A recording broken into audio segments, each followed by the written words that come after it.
Hi everyone, a very very warm welcome to today's session. बहुत बहुत स्वागत है आपका। सत श्री अकाल, नमस्कार, बॉन्जोर, आदाब। मैं हूं अंकना, आपकी expert for social sciences at Imbibe, और लेकर आई हूं आपके लिए दूसरा session of our chapter water resources, जहां पे हम कंटिन्यू करेंगे हमारे पिछले वाले सेशन के मल्टीपर्पज प्रोजेक्ट्स के बारे में थोड़ी सी discussion, and then we will move on and talk about the various rain water harvesting methods in India. Because in the previous session guys we have spoken about कि water scarcity क्या होती है, क्यों कंजर्वेशन ज़रूरी है और क्या methods हो सकते हैं कंजर्व करने के, उसका रिकैप मैं अभी कराऊंगी। हमने डैम्स के बारे में भी किया था डिस्कस। तो without any further ado let's get started with today's session. आपको आज समझ आएगा कि मल्टीपर्पज प्रोजेक्ट्स के और क्या इम्प्लीकेशंस हो सकते हैं, क्या सिर्फ फायदे हैं या कोई नुकसान है, क्या सिर्फ नुकसान है या फायदे भी हैं, या कैसे बैलेंस बनता है, and what should we do, should we keep going ahead with these project, should we put a pause on it, क्या सही है क्या गलत है। आज आप वो कंक्लूड करने के हालत में होगे, ठीक है, पहुंच जाओगे सिचुएशन पे with all the knowledge that we are going to discuss today. And then of course rain water harvesting. तो यार सबसे ज्यादा बड़ा फ्रेश वाटर का सप्लाई कहाँ से आता है? बारिश से आता है। तो बारिश के पानी को ही सबसे ज्यादा हम वेस्ट करते हैं। बारिश हो रही है, घूम लिया, दो मतलब ऐसे दो राउंड लगा लिए, खुश होकर के डांस कर लिया, थोड़ा सा हाथ में पानी ले लिया और बस, क्या इसमें ही हमारी जिम्मेवारी खत्म हो गई? जिम्मेदारी खत्म हो गई? नहीं, है ना। We have more responsibility, especially being the humans who are exploiting these resources so much that they keep on depleting. It is the onus is on us. ये हमारे ऊपर है कि कैसे हम फिगर आउट करें इस प्रॉब्लम को फिक्स करना, ठीक है। So on that note let's get started. हम करेंगे रीकैप फटाफट। पहले, इससे पहले कि हम डिस्कस करें कि क्या टॉपिक्स हम आज करने वाले, पिछले सेशन में हमने क्या किया था। पिछले सेशन में जैसे मैंने आपको बताया, हमने बात की थी वाटर स्कार्सिटी के बारे में। The very first thing that we had discussed was water scarcity. Scarcity से ही समझ आ रही है कि जब किसी चीज की शॉर्टेज हो। अब ऐसा होता है कि हमें लगता है कि यार जब 70% पानी जो है वो सरफेस जो है अर्थ का वो पानी में है, तो शॉर्टेज जैसी प्रॉब्लम कैसे आ सकती है? कैसे आ सकती है? तो भैया ओवर हमारा एक्सप्लॉयटेशन हो रहा है, इतनी ज़्यादा पॉपुलेशन है।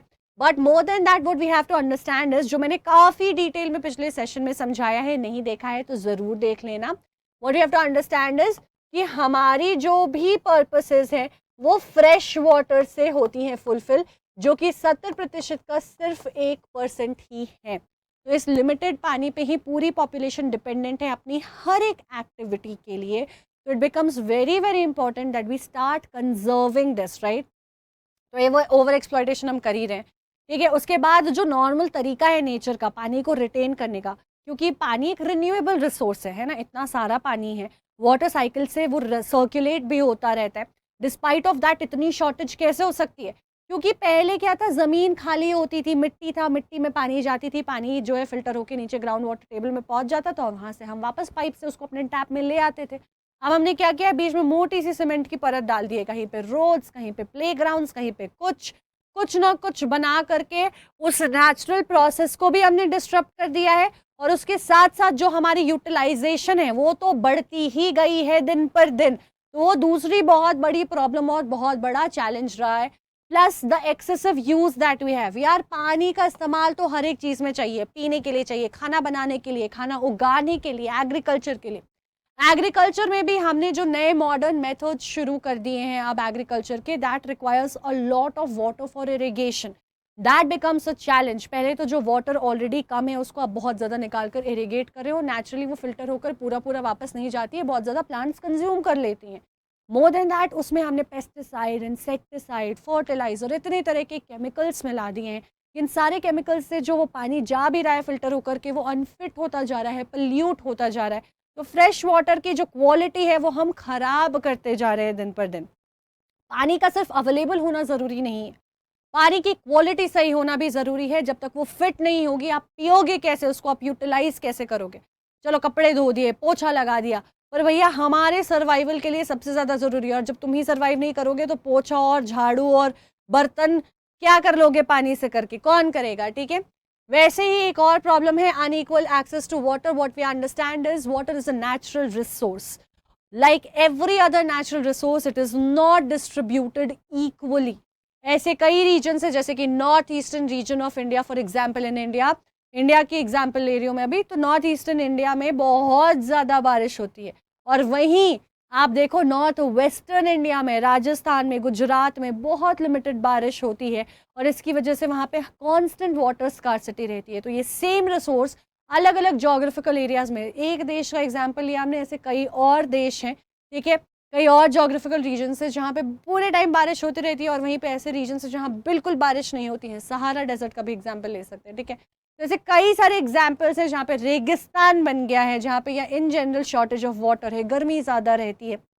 मिडल ईस्टर्न कई सारे कंट्रीज इसका एग्जाम्पल बन सकते हैं। तो access of water is pretty much unequal for different different people in different different regions. ये जोग्राफिकल एस्पेक्ट में हो गया। सोशल एस्पेक्ट में भी ये सेम चीज़ वैलिड है। कैसे सोशल एस्पेक्ट में वैलिड है? तो जिन लोगों के पास पैसा है वो अपना काम करा लेते हैं, बोरिंग करके, सप्लाई वाटर लेकर के अपने लिए पानी की अवेलेबिलिटी इंश्योर करा लेते हैं। वहीं पे कुछ ऐसे लोग हैं जिनको मीलों दूर जाना पड़ता है एक घड़ा लेकर पानी भर कर आने के लिए, या फिर एक टैप पूरी सोसाइटी में लगाई हुई है जहाँ पे जुगीज़ हैं, वहाँ पे जाकर के उनको वो 2 बाल्टियाँ बेचारे भर कर लेकर आते हैं और उसी को इस्तेमाल करते हैं।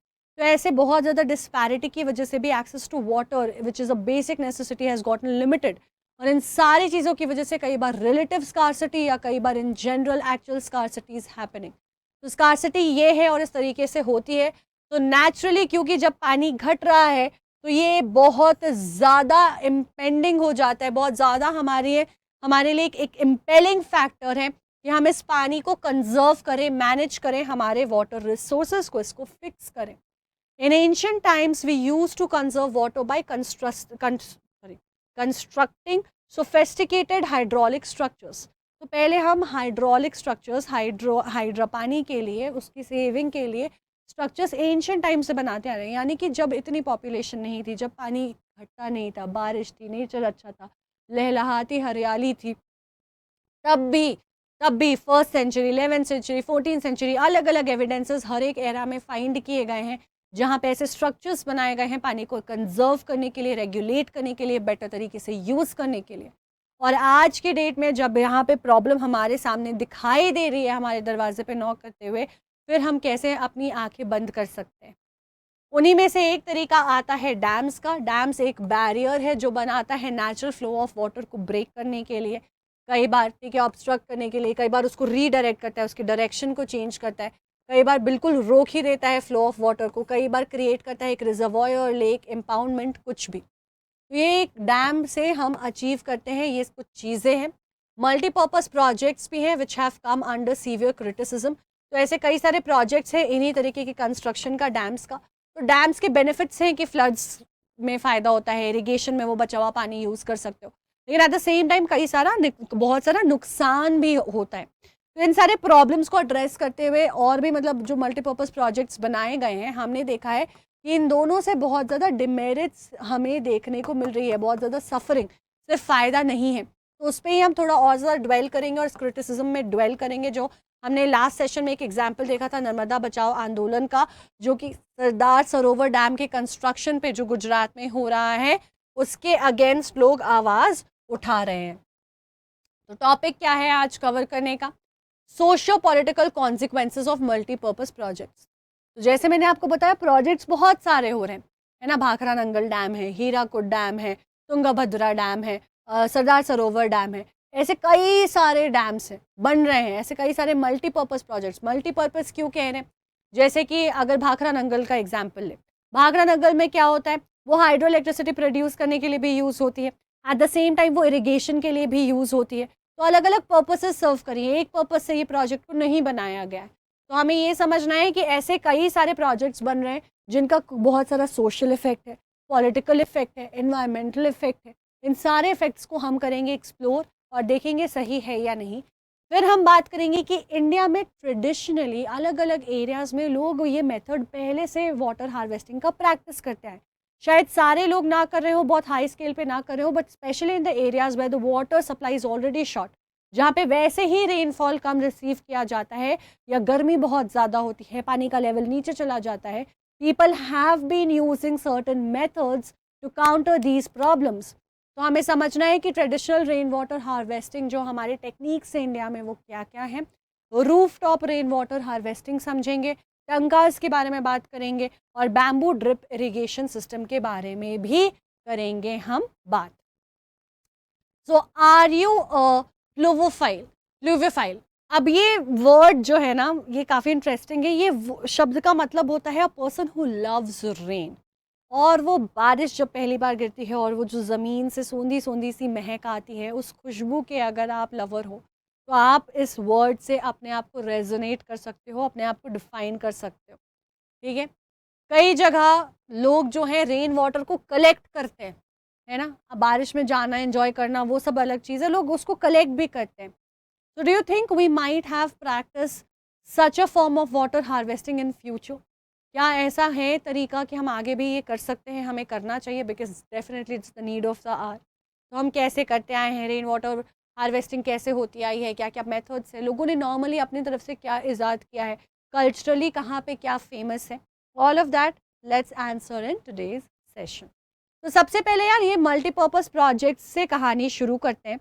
हमें समझना है कि ये जो कॉन्सिक्वेंसेस है, क्योंकि ये जो different methods of rain water harvesting है ये समझना बहुत आसान है, बहुत सिंपल है। आप देख लोगे कि अच्छा बैम्बू से कैसे फ़िल्टर हो करके पानी आ रहा है, टंकी में कैसे पानी जमा कर दिया है तो रूम भी ठंडा रख रहा है, पानी भी ठंडा रह रहा है, पानी बच भी जा रहा है। रेगुलर आप कई जगह देखते होगे कि लोगों ने एक ऐसा पाइप जैसा बना दिया है जहाँ पे छत पे पूरी जमी हुई पानी फ़िल्टर होकर के नीचे आती है, रिसाइकल होती है, फ़िल्ट्रेट होती है और फिर रिसाइकल्ड फॉर्म में ऐसे जगह पे जहाँ पे मानो पोछे का पानी है, प्लांटेशन में पानी डालना है, फ्लशेस में जाना है, ऐसे सारे पर्पसेस में यूज़ हो जाती है, क्योंकि छत का कलेक्ट हुआ पानी है तो आप शायद पीना ना चाहो, या फिर आप उसको प्रॉपर फिल्ट्रेशन प्रोसेस में भेज देते हो जहाँ पे आर ओ का सिस्टम लगा हुआ है तो आप उसको पी भी सकते हो। वैसे कई सारे तरीके लोग हमेशा से इस्तेमाल करते आए हैं, उन्हीं का ट्रेडिशनल मेथड जो इंडिया में अलग अलग रीजन वाइज है वो हम समझेंगे। So let's start with the multipurpose projects. तो एक बार फिर से बता दो मल्टीपर्पज़ प्रोजेक्ट्स क्या होते हैं। तो ये जो डैम्स वगैरह बनते हैं वो प्रोजेक्ट्स हैं जो गवर्नमेंट ने शुरू करी हैं with the idea of conserving water. Purpose क्या है इनका? सबसे प्राइमरी पर्पस है कंजर्व करना वाटर, बट इसके साथ कुछ एडिशनल पर्पसेस भी हैं, है ना। इसके साथ क्या है? एडिशनल पर्पसेस भी हैं। तो कई जगह हम ये वाटर हार्वेस्टिंग या ये पर्पस मल्टीपर्पज़ प्रोजेक्ट्स का कंस्ट्रक्शन क्यों करते हैं? कई बार हम ये मल्टीपर्पज़ प्रोजेक्ट का कंस्ट्रक्शन कर रहे हैं कि मान लो एक रिवर है जो बह रही है, हमें पता है कि अभी रेनफॉल होगा, अभी मॉनसून आएगा और ये रिवर डेफिनेटली ओवरफ्लो करेगी, इतनी इतनी अपने बैंक्स के बाहर चली जाएगी। अब जब ये रिवर ओवरफ्लो कर रही है, इतना इतना अपने बैंक्स के बाहर चली जा रही है, तो what will it cause? It will cause flood. अब ये एक ऐसा रीजन है जो इनहैबिटेड है, लोग नहीं रहते, तो प्रॉब्लम नहीं है, ठीक है यार, फ्लड करा दिया तुमने, वो पानी रह गया नीचे ज़मीन के, चला गया, रिसाइकल हो गया, एवेपोरेट हो गया, थोड़े पेड़ डूबे, थोड़े पौधे डूबे, थोड़े जानवर डूबे, ठीक है, थोड़े ह्यूमंस शायद आ गए, बट इन जनरल अगर ह्यूमंस वहाँ रहे हो, इनहैबिटेड नहीं है वो एरिया, तो शायद एक एक्सीडेंट के फॉर्म में हो जाए, but it's not going to cause a large scale problem, क्योंकि डिस्ट्रक्शन नहीं होता है, नेचर का हिस्सा है, नेचर अपना डील करती है, ख़त्म हो जाती है। लेकिन अब हमें पता है कि most of the areas are actually inhabited, ज़्यादातर तो लोग हर जगह पे रह रहे हैं, बस रहे हैं, पॉपुलेशन है, सिविलाइजेशन है। अब ऐसे में बहुत सारी नदियाँ, जैसे कि गंगा रिवर सिस्टम में बहुत सारे, आप देखोगे कोसी नदी, कोसी नदी से पानी बहता ही बहता है हर बार, सब तैयार है, सब घर में छोटे छोटे नाव लेकर के बैठे हुए हैं, है ना, कि भैया पानी आया, नाव से यहाँ वहाँ जाना शुरू। और इसलिए वहाँ पे जो वेजिटेरियन भी हैं वो फ़िश को खाते हैं और कहते हैं फ़िश ही हमारा वेज है, ठीक है, क्योंकि उस समय खाने को कुछ मिलता नहीं है, सर्वाइवर के लिए नदी से पानी आ रहा है, उससे मच्छी निकाली, खा लिया, वेजिटेरियन है फिर भी, ठीक है, बाकी और कुछ नहीं खा रहे। So what we have to understand is people are adapting to these things, but at the same time we cannot neglect the fact that there are such disasters, there are such problems which are still being caused, और इन problems को address करना, इन problems के साथ deal करना एक permanent solution के साथ बहुत ज़रूरी है। तो फ्लड्स जैसी प्रॉब्लम ना हो इसके लिए हम क्या करते हैं? डैम्स बना देते हैं। डैम्स बना करके क्या करते हैं? इस नदी का पानी पहले ही इस डैम में स्टोर कर दिया कि जब भैया तुम रेनफॉल से बहुत ज़्यादा पानी लेकर के आ रहे हो तो भर नहीं दे रहे हो हर जगह, इट विल स्टिल वर्किंग। तो ऐसे कई सारे पर्पसेस है। वैसे ही इलेक्ट्रिसिटी प्रोड्यूस करना, तो हाइड्रो इलेक्ट्रिसिटी प्रोड्यूस होती है, एनर्जी की इतनी ज़्यादा कंजम्पशन की रिक्वायर्ड है पॉपुलेशन के बढ़ने के साथ। तो कुछ प्रोजेक्ट्स किसी एक पर्टिकुलर प्रॉब्लम को सॉल्व करती हैं, कुछ प्रोजेक्ट्स ऐसे मल्टीपल प्रॉब्लम को सॉल्व करती हैं कि पानी फ्लड से बचाया, बट वहीं पे फ्लड मानसून में आता है, लेकिन समर में आ जाता है सूखा, ड्रॉट। तो सूखे के वक्त हम डैम से पानी निकालेंगे कि आप इरिगेशन कर सको, और उस पानी को हम कई बार इलेक्ट्रिसिटी प्रोडक्शन के लिए यूज़ करेंगे। तो ये भी कर दिया, वो भी कर दिया, ये पर्पस भी फुलफिल कर दिया। तो ऐसे प्रोजेक्ट्स जो अलग अलग पर्पसेस को फुलफिल कर रही है, उनकी बात कर रहे हैं मैं आप। अब क्या हुआ है, पहले लोगों ने ये होने दिया, लेकिन प्रोजेक्ट्स के साथ अब बहुत सारे डिमेरिट्स, बहुत सारे प्रॉब्लम्स और डिफेक्ट्स निकल के आ रहे हैं, जो लोग आइडेंटिफाई कर पा रहे हैं, जो हार्म कर रही हैं सोसाइटी को, एनवायरनमेंट को, और अब उनके कॉन्सिक्वेंसेस क्या हैं। So we see objection to the projects are due to their failure to achieve the intended purpose. यानी कि इंटेंशन अच्छा रहा है, शुरुआत अच्छे तौर पर करी गई है और शायद पहले अचीव भी हुई होगी। जब शुरू हुआ तो लोगों को उम्मीदें ज़्यादा थी, लोगों को लगा था कि it will work, but eventually with time they have realise the problems and the challenges and how these projects have not actually been able to deliver what they had to. Correct? तो अब इससे हमें समझ आ रहा है कि purposes क्योंकि fulfil नहीं हो रही हैं, लेकिन इसकी डिफेक्ट्स ज़्यादा है, प्रॉब्लम्स ज़्यादा हो रही हैं। तो कहाँ ये इरिगेशन में मदद करेगी या फिश ब्रीडिंग में मदद करेगी, उससे ज़्यादा क्या हो रहा है, जब पानी निकलता है तो आसपास की पूरी प्लांटेशन सबमर्ज होकर ख़राब हो जाती है, सॉयल की क्वालिटी ख़राब हो जाती है, जो आसपास रहने वाले लोग हैं वो पूरे के पूरे डिस्प्लेस हो जाते हैं, इधर के उधर, उधर के इधर, उनकी पूरी लाइवलीहुड डिस्टर्ब हो जाती है, वो रिहैबिलिटेशन ढंग से कराया नहीं जाता। यहाँ पे गवर्नमेंट को बहुत रिस्पॉन्सिबली इस चीज़ का ध्यान रखना होगा कि अगर हम यहाँ पे प्रोजेक्ट बना रहे हैं तो हम ये इंश्योर करें कि ये जो हमारे लोग यहाँ रहते हैं उनका एक प्रॉपर रिप्लेसमेंट हैबिटेट क्रिएटेड हो, कि उनकी ज़िंदगी में इतना ज़्यादा असर ना है। आपने बोल दिया कि आपको यहाँ से जाना है, अब वो फिगर आउट करो कहाँ जाएंगे। वहाँ पे उनकी ज़मीन थी, वहाँ पे उनका दुकान था, जो भी था, अब उनको वहाँ से जाना पड़ रहा है। तो ये सारे इश्यूज अब बहुत ज़्यादा आ रहे हैं जो हैम्पर कर रहे हैं ये projects. So dams constructed to control floods ironically triggered floods due to sedimentation in the reservoir. समझ रहे हो पर्पस कैसे फेल हो गया? प्लान अच्छा था, सक्सेसफुल होता तो लोग ज़रूर सपोर्ट करते, but it was not foreseen. These are the issues that we need to address. एक रिजर्वॉयर था, इसमें पानी भरा था अब पानी के साथ बहुत सारे पार्टिकुलेट मटेरियल्स गए होंगे, धीरे धीरे धीरे धीरे वक्त के साथ यहाँ पे जमा होते चले गए। जब इन्होंने ये पूरा एरिया कवर किया तो वाटर लेवल जो शायद यहाँ तक रहा होगा वो यहाँ तक आ गया, अब यहाँ से वापस आके ओवरफ्लो करने लग गया। और अब ये पानी इंस्टेड ऑफ रिवर का पानी जो यहाँ आया था, ये पानी जो है अब वो फ्लड कॉज कर रहा है। तो भैया तुम्हारे तो जीने का अस्तित्व खत्म हो गया, तुम पैदा इस चीज़ के लिए हुए थे, उसको ही फेल कर दिया तुमने, तुमसे ना हो पाएगा। तो लोग तो नाराज होंगे, लोग तो आवाज़ उठाएंगे कि तुम्हारा एक ही काम था, वो भी तुमने नहीं किया, उल्टा नुकसान और ज़्यादा कर दिया। कई सारे बड़े डैम्स हैं which have been unsuccessful in controlling floods during excessive rainfall. Dam तो बना दिया, ज़मीन भी ले ली, ठीक है, लोगों को थोड़ा बहुत डिस्प्लेस भी करा दिया, पर्पस था कि भैया हम फ्लड के वक्त सारा पानी इसमें जमा करेंगे, तुमने किया, ठीक है, no doubt about it, but the way you plan it did not work out. वो रिवर आज भी इतनी ओवरफ्लो कर रही है, it is still causing the destruction around which it was not suppose to. People were not prepared, the harm that it caused, and plus the problems that people faced in order to make sure कि अरे भैया चलो floods के वक्त तो कम से कम आराम होगा, वो भी नहीं हो रहा है। The release of water from dams during heavy rains wasn't the flood situation. ये जैसे हमने महाराष्ट्र और गुजरात में देखा है, ठीक है, तो डैम से पानी छोड़ा जाता है। अब क्या हो रहा है, रेनफॉल बहुत हो रहा है, रिजर्वॉयर में ही बहुत पानी भर जा रहा है, तो उन्हें लगा कि छोड़ना पड़ेगा। अब वो पानी जब निकाल रहे हैं तो जो क्या बारिश से होगी फ्लड, डैम का पानी उसने ही फ्लड कर दिया। तो आप समझ रहे हो, तुम्हारा काम था हमारा बचाव करना, तुम ही ने हमारी ज़िंदगी खतरे में डाल दी है। तो हम क्यों इतना सारा पानी, इतनी परेशानी, इतना सारा ज़मीन डिस्प्लेसमेंट, ये सब करके इन प्रोजेक्ट्स के लिए तैयार रहें? Naturally, people are going to raise their voices and not support these.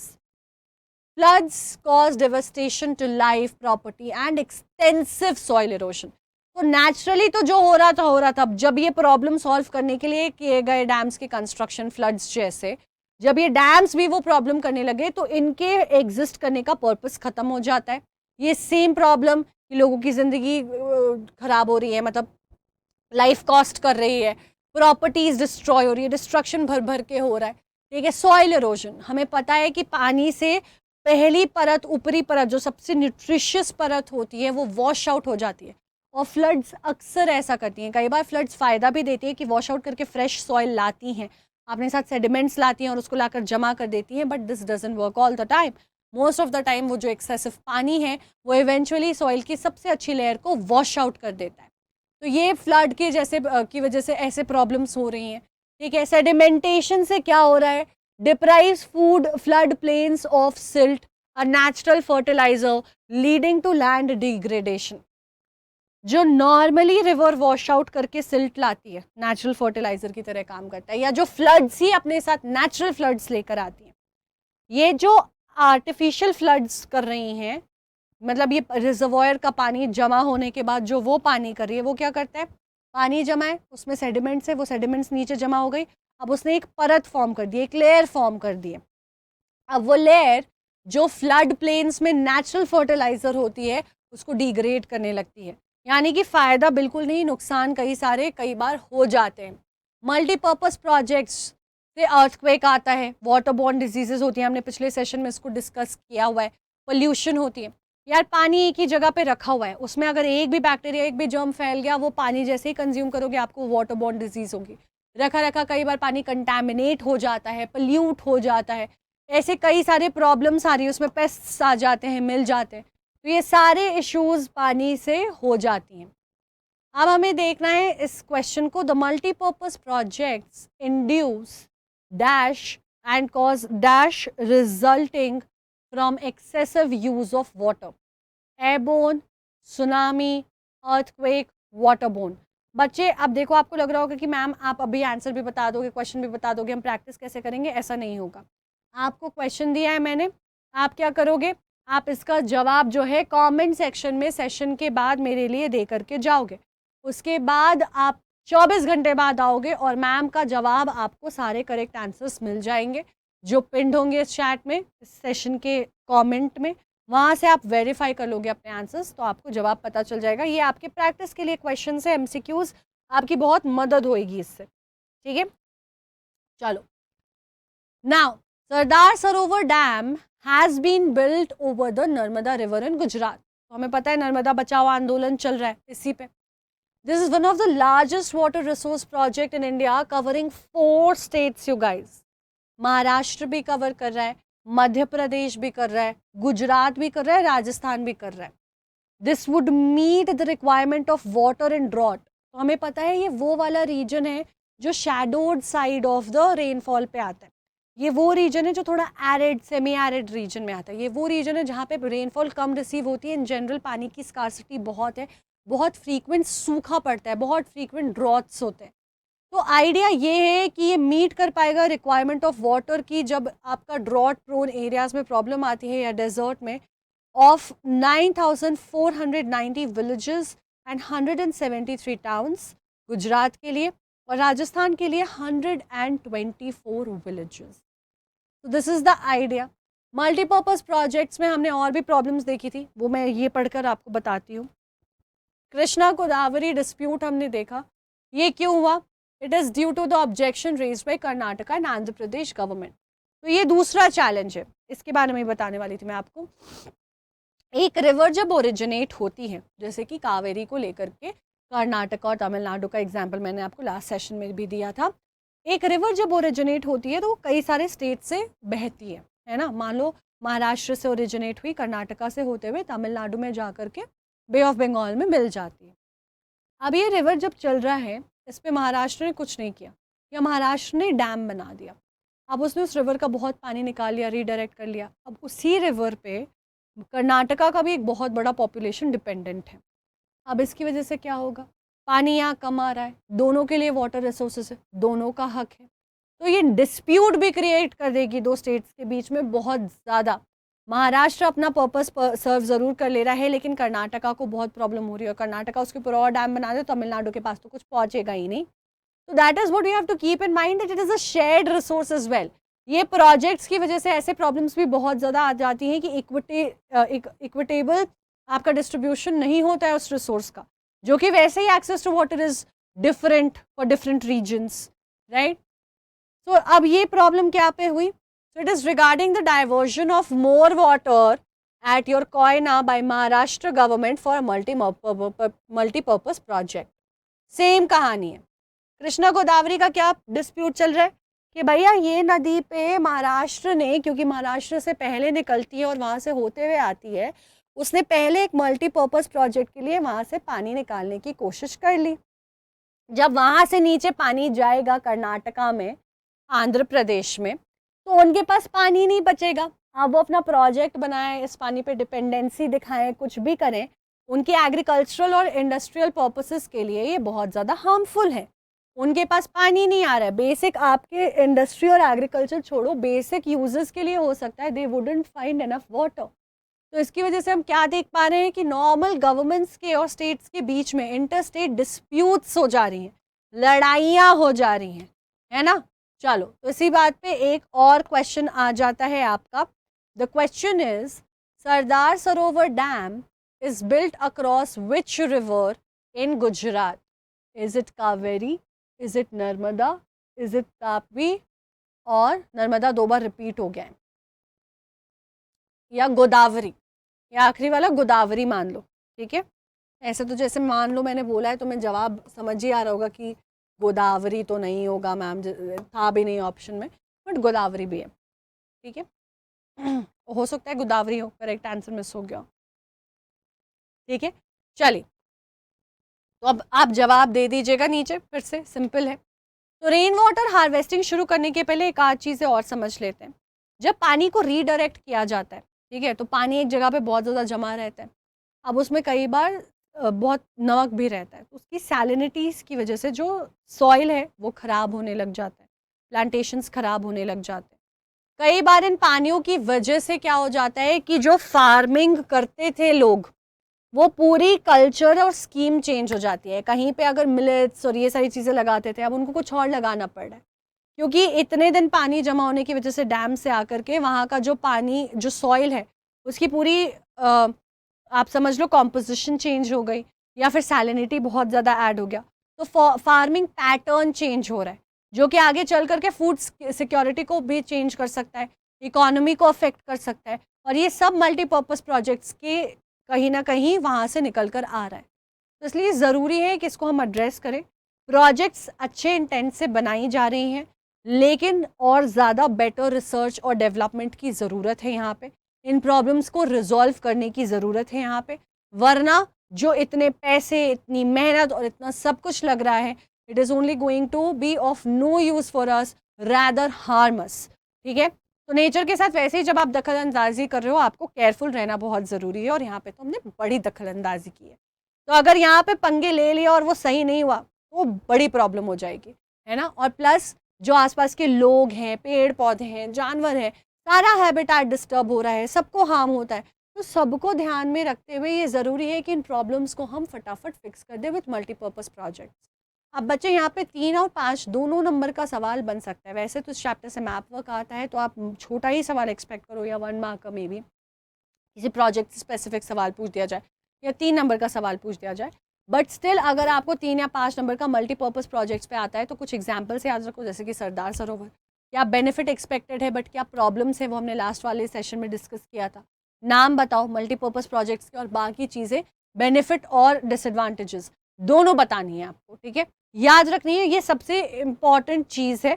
फिर तो बाकी जो भी रिवर वाटर हार्वेस्टिंग के सिस्टम है ना, उन अलग अलग सिस्टम्स के आपको क्या करना है, you have to be able to remember कि ये सिस्टम का नाम टंका है, इसको हम ये वाला सिस्टम कहेंगे, इसको हम क्या कहेंगे। इसमें बहुत बार सवाल आया है, 1 नंबर का मतलब 1 मार्क क्वेश्चंस के लिए फेवरेट बन जाता है ये टॉपिक। बहुत सिंपल 1 नंबर का क्वेश्चन यहाँ से निकालना, ठीक है? तो रेन वाटर हार्वेस्टिंग क्या होता है? सबसे पहले सिंपल शब्दों में समझो कि भैया बारिश का पानी आया, बारिश का पानी फ्रेश वाटर होता है। फ्रेश वाटर का सबसे बड़ा सोर्स इन नॉर्मल बारिश का पानी होता है, जो हम वेल यूटिलाइज नहीं करते। तो जब आप उस बारिश के पानी को बेसिकली हार्वेस्ट करते हो, कंटेन करते हो, फिल्टर करते हो, या किसी तरीके से रिसाइकल करते हो, रीयूजेबल बनाते हो और इस्तेमाल में लाते हो, इसको हम पूरी रेन वाटर हार्वेस्टिंग बोलते हैं। यानी कि हमारे एक्टिविटीज़ के पर्पस के यूजेस के लिए बारिश से आए पानी को हम करते हैं जमा और करते हैं इस्तेमाल। That is what rain water harvesting is. तो रेन वाटर हार्वेस्टिंग हो जाता है हमारा एक सिंपल मेथड जिससे पानी बारिश का हो रहा है कलेक्ट आगे के इस्तेमाल के लिए। तो रेन वाटर हार्वेस्टिंग का डेफिनेशन सिंपल है, the collected rain water may be stored utilise in different ways. तो अब इसका कोई वो नहीं है, मतलब ऐसा मैंडेट नहीं है कि भैया अगर हमने बारिश का पानी कर लिया कलेक्ट तो उसे मुझे एग्रीकल्चर ही करनी है, उसे मुझे प्लांटेशन में डालना है, उसे मैंने रिसाइकल करके फ्लशेस में, प्लांटेशन में, पोछे में यूज़ करना है। अलग अलग लोगों के अलग अलग पर्पसेस है, रिक्वायरमेंट, नीड, नेसेसिटी, सब पे बेस्ड। यानी कि आप कहाँ पे हो, कितना पानी मिल रहा है, क्या आपकी ज़रूरतें हैं, उसके हिसाब से आप डिसाइड करते हैं। कई बार ऐसा भी होता है कि डायरेक्टली यूज़ किया जाता है रिचार्ज पर्पसेस के लिए, ग्राउंड वाटर टेबल को रिचार्ज करना या कुछ एनर्जी प्रोड्यूस करना, किसी भी चीज़ के लिए किया जा सकता है, उसको करते हैं एक्सप्लोर। तो अब हम बात करेंगे कुछ traditional rain water harvesting techniques की इंडिया में। ट्रेडिशनल से हमारा क्या मतलब है? सालों से लोग इन एरियाज़ में ऐसा करते आ रहे हैं। क्यों करते आ रहे हैं? हम उन एरियाज़ की ज़्यादातर बात करेंगे जहाँ पे इन जनरल बारिश कम होती है, पानी की कमी रहती है। तो इन्होंने बहुत पहले फिगर आउट कर लिया था कि चच्चा पानी नहीं है, ना सप्लाई है, ना बोरिंग है, ना ग्राउंड वाटर टेबल है, ना चापाकल है, ना नल है। तो हमें क्या करना होगा? No hand pump, no tap, you need some method to figure it out कि कैसे पानी का सप्लाई बनाए रखें। तो यहाँ पे अब ट्रेडिशनल मेथड्स हैं ये, जो सालों से कन्वेंशनली इन एरियाज़ के लोग करते आ रहे हैं and it works for them. ठीक है, मल्टीपर्पज़ प्रोजेक्ट्स के तरह इनके साइड इफ़ेक्ट्स नहीं है, इसीलिए ये फंक्शनल रहे हैं इतनी सालों तक। स्मॉल स्केल पे हाउस होल्ड्स में प्रैक्टिस किया जाता है मोस्टली। तो हमने पहले ही बात की थी लास्ट सेशन में कि यार इंडिया में वेरी वेरी सरप्राइजिंगली आज आज भले अवेयरनेस आ गई हो, ठीक है, पूरी दुनिया में आ गई है फॉर दैट मैटर, कि पानी नहीं है, पानी को स्टोर करो, ये करो, वो करो। लेकिन इंडिया में तो ये काम बहुत पहले से लोग करते आ रहे हैं और इसका एविडेंस हमने ढूंढा है। ये जो सोफिस्टिकेटेड बहुत सारे हमारे स्ट्रक्चर्स मिले हैं वो हमको ट्रेडिशनल वाटर हार्वेस्टिंग दिखाते हैं और सिखाते भी हैं। तो पुराने हज़ारों साल पहले, लाखों साल पहले की गई चीज़ों से हम हमारी लर्निंग लेकर के अब मॉडर्न मेथड उसको थोड़ा सा उसमें इन्फ्यूज़ करके इस्तेमाल करते हैं। तो people had extensive knowledge of rainfall regimes and soil types back at that time itself. तभी तो ये कर पा रहे थे, कैसे वो अपने सॉइल को फिगर आउट कर सकते हैं। ड्राई है इसलिए इरिगेशन के लिए पानी चाहिए, एग्रीकल्चर के लिए पानी चाहिए, तो पानी स्टोर करना ज़रूरी है। तो सॉइल की बहुत एनरिच नॉलेज थी। रेनफॉल कब आएगा, रेनफॉल जब नहीं आ रहा है उसके 2 महीने पहले सूखा पड़ेगा, तो आपका मतलब मौसम की, मॉनसून की, इसकी नॉलेज थी। तो उसके हिसाब से टेक्निक्स डेवलप किए गए, जहाँ पे उन्होंने देखा कि यार यहाँ बारिश इधर आ रही है तो ठीक है, पर बारिश 2 ही महीने आ रही है, बाकी के 3 महीने मेरा क्रॉप का हार्वेस्ट अभी बचा हुआ है, मेरे चावल सूख जाएंगे, चावल को बहुत पानी चाहिए, एग्रीकल्चर में पढ़ेंगे, ठीक है। तो उन्होंने टेक्निक डेवलप की कि यार ये रेन वाटर को ना फिक्स करना पड़ेगा। ग्राउंड वाटर टेबल जो है मेरा जून और जुलाई के महीने में नीचे चला जाता है, बाकी सारे महीने सही रहता है। या मान लो अप्रैल मार्च अप्रैल मई में बड़ा नीचे चला जाता है, पानी नहीं होता है। तो ऐसे उन्होंने स्टडी किया और उसके हिसाब से रेन वाटर को कैसे बचा के रख सके कि आगे इस्तेमाल करेंगे, चाहे वो यहाँ पे हो, रिवर वाटर में हो, फ्लड वाटर में हो, वो पूरा सिस्टमिक डेवलप किया। That shows the knowledge, awareness. Diversion channels जैसे बनाए गए, kuls, guls were built in hill and mountain regions for agriculture. अब समझो क्या हो रहा है, नदी का पानी पहाड़ पे बह रहा है, ठीक है, मजे से बह रहा है। अब तुमने क्या किया, एक चैनल बना दिया कि ऊपर फ्लैट में यहाँ पे ज़्यादा जमा हो रहा है, यहाँ से एक चैनल बनाया मैंने, वहाँ से बह करके मेरे पास आ जाएगा and I will be able to collect this water. ऐसे क्या किया, पानी का कलेक्शन हो गया। ऐसे चैनल्स को क्या कहते थे, कुल्स या गुल्स। अब पानी का कलेक्शन जब एक जगह पे हो गया, कहाँ वो पूरे पहाड़ पे बिखर जाता और बह जाता, अब मैं उसको इसी सीजन में और ज़्यादा आगे चल करके इस्तेमाल कर सकती हूँ। जितनी बारिश हुई है हो गई है, मेरी ज़मीन पे जितनी पड़ी उससे ज़्यादा पानी की ज़रूरत है, तो ये वहाँ ऊपर से कलेक्ट किए गए आए हुए पानी को मैं अभी भी इस्तेमाल कर सकती हूँ, घर में इस्तेमाल कर सकती हूँ, एग्रीकल्चर के लिए नहीं करना है तो जो भी पर्पसेस है उसको उसके हिसाब से यूटिलाइज किया जा रहा था, ठीक है। फिर होती है roof top rain water harvesting. ये बहुत कॉमन मेथड है, खास करके राजस्थान में, और ये इन जनरल आप लोगों को अगर प्रैक्टिस करते देखोगे तो आप देखोगे रूफ टॉप वाटर हार्वेस्टिंग ही करते हैं ज़्यादातर लोग। थोड़ा आसान होता है, थोड़ा ईजी होता है, ज़्यादा अवेयरनेस है इसके अराउंड। छत पे जितना भी पानी जमा होता है, अब देखो यार तुम्हें कुछ लगाना नहीं पड़ रहा है, कोई अलग से इंस्टॉलेशन नहीं करनी पड़ी है, सस्ता हो रहा है, छत पे तो पानी जमा होता ही है। तो ऐसा छत इंक्लाइन तरीके से बना दो कि छत पे जो पूरा पानी जमा हुआ है वो एक पाइप के थ्रू आकर के कहीं एक जगह पे कलेक्ट हो जाए। और राजस्थान में ये लोग ड्रिंकिंग वाटर स्टोर करने के लिए भी ऐसा करते हैं। तो बारिश के टाइम पे छत साफ रखना या इस तरीके से कंस्ट्रक्ट करना कि वो पानी ड्रिंकेबल हो, पोर्टेबल हो, ठीक है। तो रूफ टॉप हार्वेस्टिंग वो होता है। जोहाद्स वगैरह के बारे में भी पढ़ेंगे हम। Inundation channels were developed in the flood plains of Bengal for irrigation. Inundation क्या होता है? पानी जब लगातार पड़ता रहता है तो वॉश आउट भी कर देता है आपका टॉप लेयर को, सॉइल इरोजन होता है, इन्यूडेशन भी कहलाता है। तुमने इस कदर चैनल्स बना दिए हैं कि वो पानी ऊपर से वॉश आउट ना करे सॉइल को, एक जगह से बहकर निकल जाए, उसको तुम आगे चलकर कलेक्ट भी कर लोगे, ज़मीन भी बच गई, कलेक्शन भी नहीं हुआ, पानी भी बर्बाद नहीं हुआ और आगे हमारे इस्तेमाल में भी आ जाएगा। वैसे ही सूखे या कम सूखे एरिया में, एरिड या सेमी एरिड रीजन में, agricultural fields were converted into rain fed storage structures. यानी कि आप ये पूरी खेती बाड़ी वाले ज़मीन को ऐसा कंस्ट्रक्ट कर दो, ऐसे बना दो कि जब बारिश हो तो थोड़ा थोड़ा थोड़ा थोड़ा पानी जमा हो जाए। तो फील्ड तो है ही, पर वो पानी जब जमा हो रहा है तो अगले कई दिनों तक वो खुद को सप्लाई करता भी रहेगा पानी। तो पानी यूटिलाइज हो रहा है, ज़्यादा इस्तेमाल में आ रहा है, बर्बाद नहीं हो रहा है, बह नहीं जा रहा है।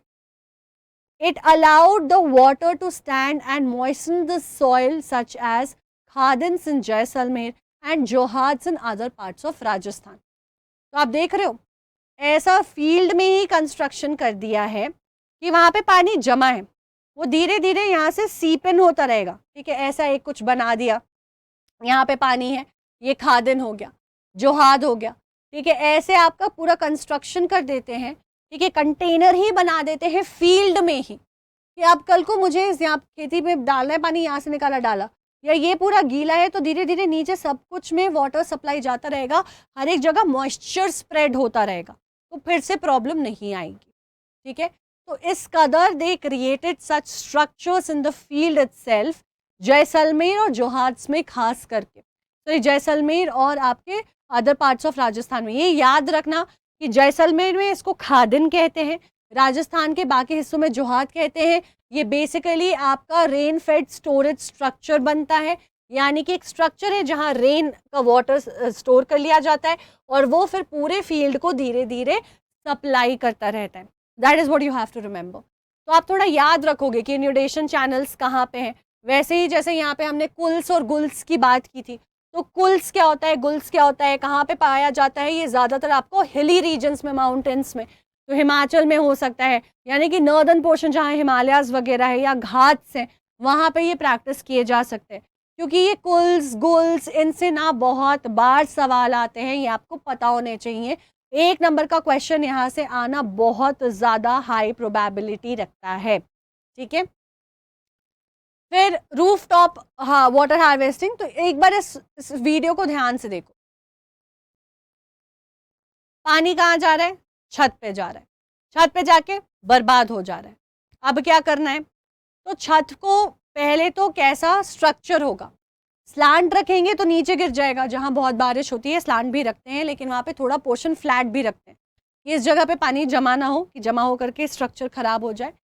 अब वो क्या करेंगे, इस पूरे पानी को या तो इधर कहीं पे स्टोर कर लिया होगा, ठीक है। यहाँ पे ये देखो पाइप्स निकल रही हैं, तो स्लांट भी रखा है, तो ये सारा पानी एक चैनल में आएगा, उसमें एक पाइप लगी है, उसमें चला जाएगा, ठीक है। नॉर्मली ऐसा ही होता है, या तो एक फ्लैट स्ट्रक्चर कहीं बनाया होगा बट उसमें लिमिटेड पानी आता है, ठीक है। यानी कि ये पूरा पानी बह करके एक फ्लैट स्ट्रक्चर बनाया जहाँ स्टोर हो रहा है, वहाँ से पाइप निकल रहा है। पॉइंट इज कि पूरा पानी कहीं एक जगह स्टोर होता है, पतले चैनल में, बड़े स्ट्रक्चर में, वहाँ से एक पाइप निकल कर आता है। तो छत पे जितना पानी गिरा है इस पीवीसी पाइप के थ्रू, वो चला जाता है नीचे।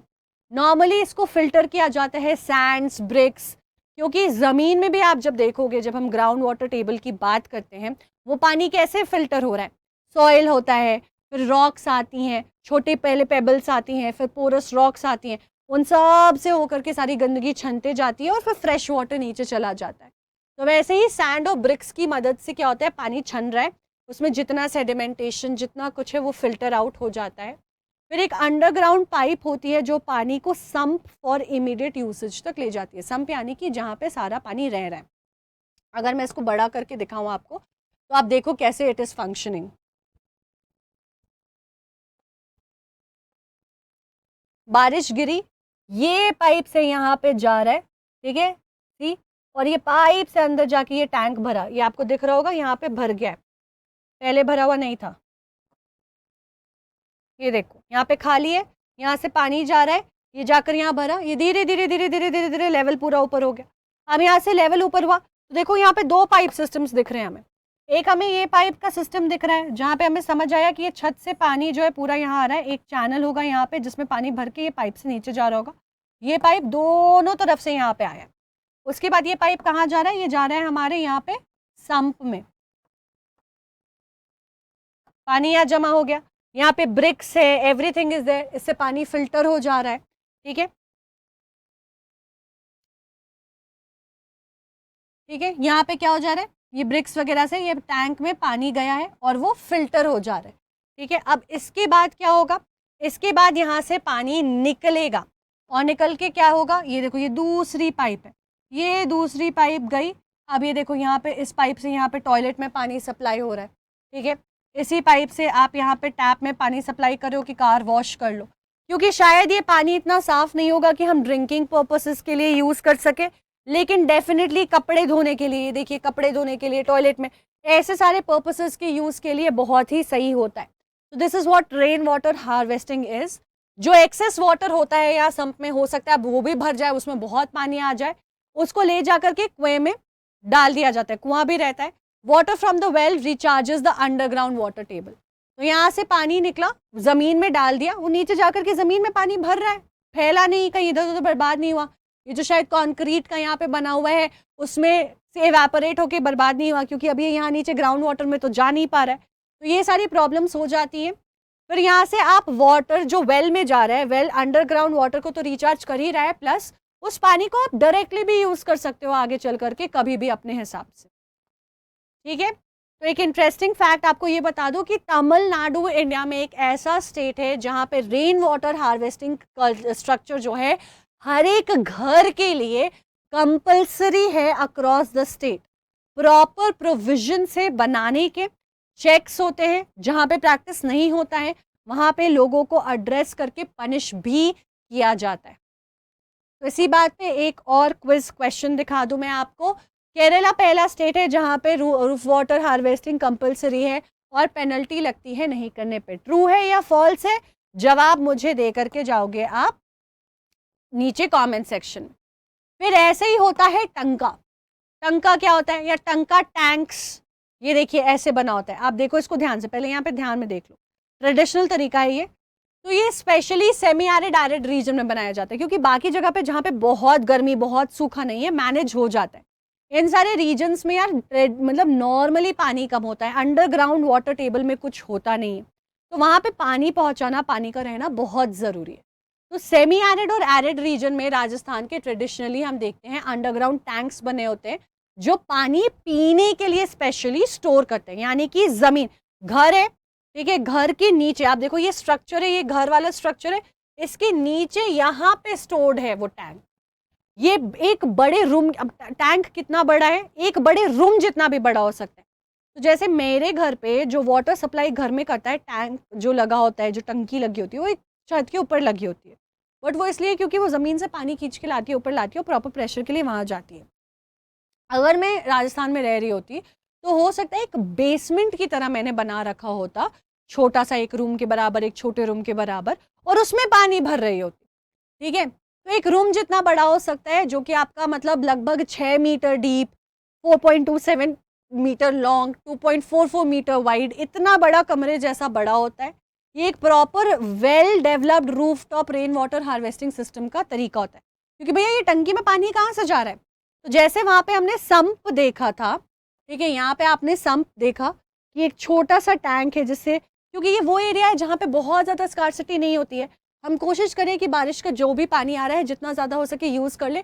ड्रिंकिंग पर्पसेस प्राइमरी यहाँ पे एजेंडा है भी नहीं, लेकिन टंकाज में क्या होता है कि ड्रिंकिंग एजेंडा होता है, क्योंकि ये वो जगह है जहाँ इन जनरल पानी नहीं मिलती है, ठीक है। तो टंकाज एक well developed roof top rain water harvesting system का हिस्सा होती है। ये कनेक्टेड होती हैं to the sloping roofs via pipes. तो सम्प की तरह ये भी नीचे टंकी है, वैसे ही ऐसे स्लोप्स होंगे, वहां से पानी जमा होगा, पाइप से नीचे जाके टंकी में जुड़ जाएगा। सेम तरीका, सेम सिस्टम, बट जो स्ट्रक्चर है स्टोरेज का वो बहुत बड़ा है, ज्यादा से ज्यादा पानी स्टोर कर रहा है। हमने देखा पिछले एग्जाम्पल में उस जगह पे जहां नॉर्मल बारिश होती है, नॉर्मल पानी रहता है, कि एक्सेसिव वाटर को भेज दे रहे ग्राउंड वाटर में या वेल में स्टोर कर दे रहे। यहाँ पे ये सारा पानी इनकी जरूरत में आता है क्योंकि उतना पानी निकलता भी नहीं है। तो रेन वाटर जो है रूफ टॉप से वो पाइप के थ्रू चला जाएगा अंडरग्राउंड टैंक्स में, ठीक है। टंक का एक रिलायबल सोर्स होता है ड्रिंकिंग वाटर का, खास करके ड्राई समर में। इनफैक्ट कई बार लोग ऐसा भी करते हैं कि इसके बगल में ना रूम्स बनाते हैं।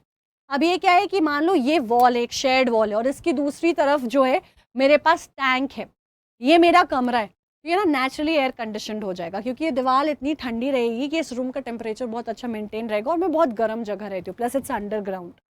तो ये भी करते हैं।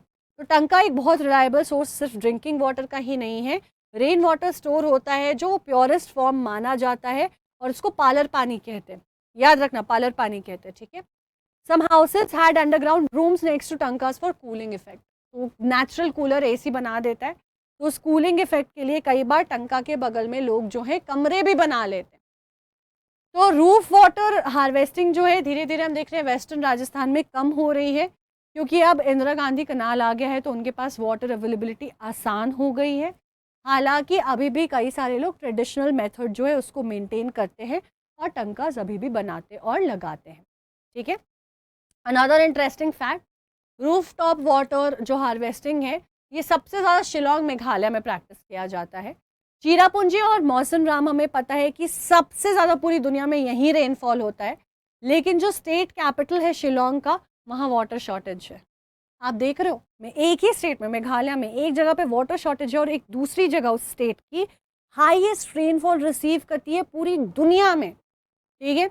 Shillong has a significant number of rooftop rainwater harvesting structures in almost every household. लगभग 15 से 25% जो है water requirement in house harvested पानी से ही फुलफिल हो जाती है, ठीक है। And finally we have the bamboo drip irrigation system. तो मेघालय में 200 साल पुराना सिस्टम है ये, जहाँ पे बैम्बूज बहुत ग्रो करते हैं उधर। बैम्बूज को यूज़ किया जाता है अपना स्ट्रीम करने के लिए, टैप करने के लिए स्ट्रीम्स को, और स्प्रिंग वाटर जो वहाँ से निकल रहा है इन स्ट्रीम से यूज़ करने के लिए। पानी बैम्बू पाइप सिस्टम में एंटर करता है, लंबा लंबा डिस्टेंस ट्रैवल कर रहा है, जो कि मतलब क्योंकि वो इतने लंबे डिस्टेंस ट्रैवल कर रहा है तो स्पीड कम हो जाती है, थोड़ा थोड़ा पानी आता है, तो drop by drop, drop by drop. कई सारे आप ऐसे एक चाइना की लड़की है, हैज़ दिस कुकिंग चैनल, वो ट्रेडिशनल गांव में रहती है, तो वहाँ पे भी वो बैम्बू सिस्टम देखोगे। तो इन सारे एरियाज में ये बहुत प्रैक्टिस होती है। दूर से लगा होता है तो धीरे धीरे ना दो दो बूंद गिरते रहते हैं पानी, आप उसमें कुछ लगा दो वहाँ कलेक्ट हो जाएगा। तो 20 to 80 ड्रॉप्स पर मिनट आपका प्लांट साइट पे चला जाता है। बैम्बू पाइप्स यूजुअली पानी को डाइवर्ट करने के लिए यूज़ किए जाते हैं हिल टॉप से लोअर एरियाज में बाई ग्रेविटी। तो क्या हो रहा है, ऊपर हिल टॉप पे जा रहा है, मैंने बैम्बू लगाया, ग्रेविटी से उससे थोड़ा पानी नीचे आएगा, बट बहुत स्पीड से नहीं आएगा, थोड़ा सा आएगा और बहुत बहुत कम ड्रॉप्स में आएगा। ये चैनल्स की मदद से ऐसे क्या होता है, पानी आराम से डिस्ट्रीब्यूट कर दिया जाता है पूरी खेत में, ठीक है, बैम्बू पाइप्स की मदद से। इसीलिए इसको बैम्बू ड्रिप इरिगेशन कहते हैं। तो बैम्बू की मदद से ड्रिपिंग का प्रोसेस यूज़ किया जा रहा है। वाटर फ्लो कंट्रोल होता है बाय मैनिपुलेटिंग पाइप पोजिशन। बहुत टेढ़ा लगाया, तेज पानी आएगा, बहुत नेचुरल सी चीज़ है ना। अगर मान लो ये हिल टॉप है,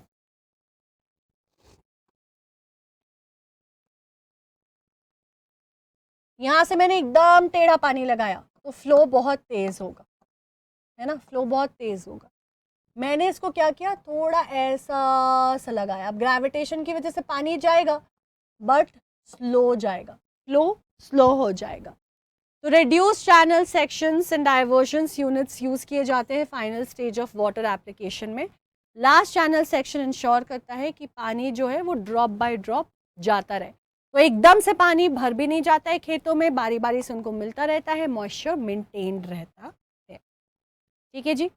चलिए, तो अब इसी बात पे आखिरी quiz question, bamboo drip irrigation system is prevalent in which state?